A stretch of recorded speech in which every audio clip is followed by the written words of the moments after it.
Don't tell me you're using Canva without this shortcut. All right, I want to show you 10 shortcuts on Canva that's going to blow your mind.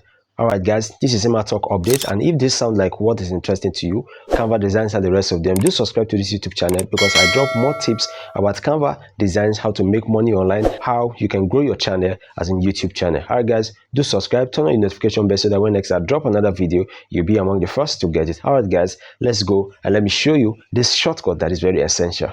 So, guys, here are the 10 shortcuts that you need to know while designing on Canva so that your design will be easy and seamless. All right, so the number one shortcut there is Control plus C. All right, as you can see as displayed, I am displaying both Windows and also I am displaying for Mac. All right, but I'm just going to make sure for Windows so that you can go ahead and try it if you're using Mac. All right, so let's go. So Control C, that's the first one. So you're just going to click on this, right, and hold your Control C. All right, Control C, and then the next one that we have on the list is Control plus V. All right, so when you press Control plus V, I've already pressed Control C, so that means I have copied, so it's going to paste it. All right, this is it. All right, just the way you're working on MS Word. I'm going to delete this. All right, and then we're going to go to the next one.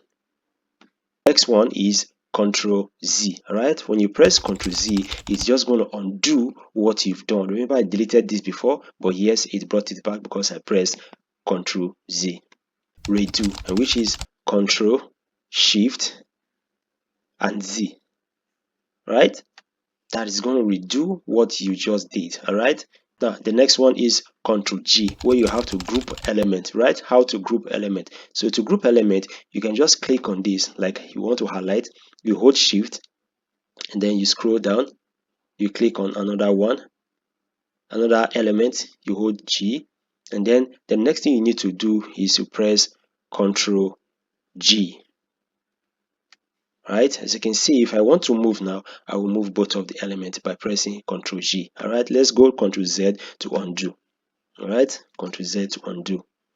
For you to ungroup element, right, you can just press Ctrl plus Shift plus G. All right, so let's assume I group this element together, right, with Ctrl G. Then to ungroup, you now press Ctrl plus Shift plus G, and it's going to ungroup for you. Next one is for you to zoom in and zoom out, which is Control and your plus sign. All right, so let's zoom in by pressing Control and plus sign. 1, 2, it's zoom in now, right? It's zooming in. So to take it back, you press Control plus the manual sign on your keypad, on your keyboard. You see, guys, it is simple, right? It's simple. So now let's go to the other shortcut. All right, another shortcut is for you to press Ctrl and E and see the magic that's going to happen. Ctrl E, right, it's going to bring a search action for you, and this is recommended actions. It's basically for maybe your page numbers, your text, magic write, and so on. It has a lot of options on there. All right, depending on the icon you click on. All right, so instead of you trying to go back to this menu over by here, you can just get it from here. And then we are going to go to the last one. And so the last shortcut for this video is to see how we can bring an element forward or either take it backward. Then hold Control and then hold this coin brace here. All right, this is forward and then this is backward, forward and this is backward. All right, guys, this is the end of this tutorial. Do subscribe for more tips on Canva and stay glued to my YouTube channel.